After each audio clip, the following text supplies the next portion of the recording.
Hi, my name's Tom Mason and welcome to another Life in the Wild video blog for Wax Photographic. In today's episode we are going to be looking at the use of trail cameras and their place in wildlife photography for helping you scout out locations for your, working with your DSLR camera.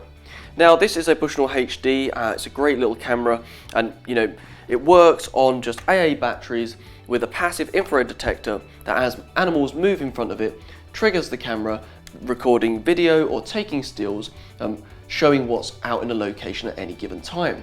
Now the reason these are really important is because you can put them at multiple locations, they can be there when you're not working yourself, and this means that you can spend time finding how animals are moving out in the field without having to consistently be in one place. Really useful if you want to scout out multiple areas.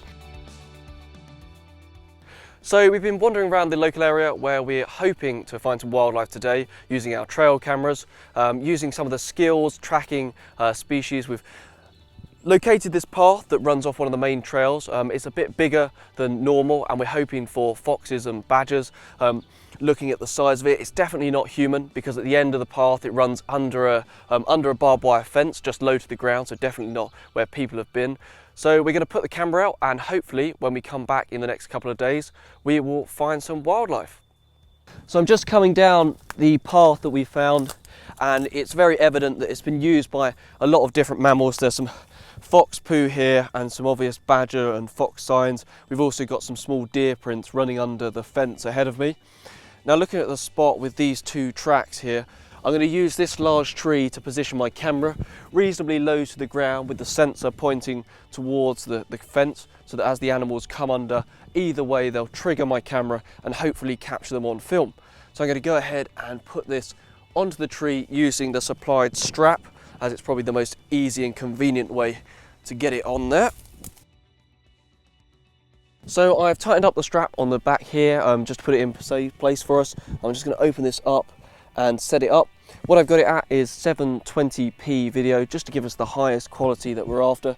You can set it to a lower resolution to get more out of your memory card, but as we've got quite a big one in here it's not too much of a problem as it's going to be only here for a couple of days. Battery's all fully charged, we don't need 8, it's not going to be out for a whole year. And then other than that I've got it in video mode, the sensor at medium because we've got we're hoping for quite large mammals, and then that's really it. We'll just set it up and ready to go.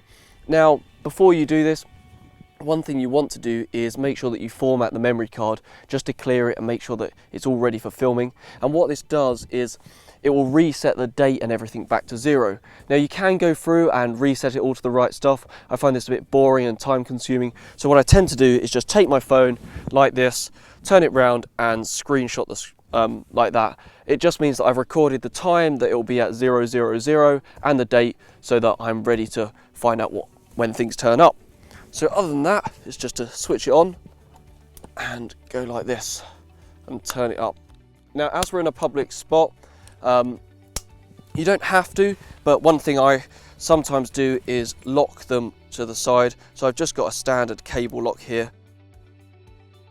So with everything locked up and secure, it should be safe for a couple of nights.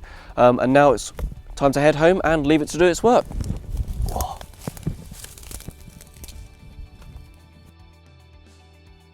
So we've just popped back to our trail camera that has been set up and on overnight, and what I'm going to do is just switch over the memory card and take this one back and see if we caught any footage. It's much easier to switch over the memory cards than taking down the whole trail camera, and it means that I can leave it out in the field for a good another week to see if this really is a good location to stake out for the future. So we've come back out of the field, back to base.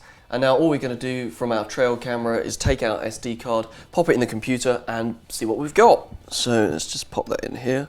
It'll take a second to come up and then hopefully when we open it, here we go, we will find that we have some wildlife. Now looking up here I can already see that we have a couple of videos being captured. Let's put those in like that, pull that down. There's one of me setting it up of course, and then straight into a nice video here of a muntjac, it looks like, so we'll just play that. Yeah, we can see it walking past the camera, just out of that area where we said from under the fence. So that's really good that they've been using that. I wonder if there's anything more exciting in here. Oh, look at that.